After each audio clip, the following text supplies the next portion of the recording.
again, Jamaica land we love, taking the preparation of the facilities for a big sporting event right down to the wire.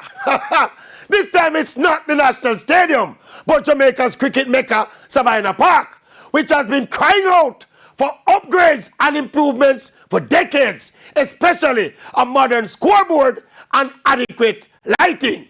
This cry been going on for years, and yet here we are a few days before Jamaica's hosting the very first day-night test match, West Indies against the high-profile Australians. We've been hearing for weeks, don't worry, be happy, scoreboard and light will be ready.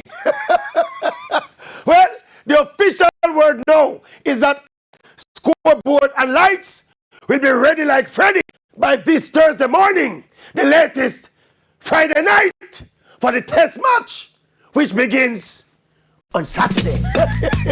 Out in the street. Well, Australia team and all spectators.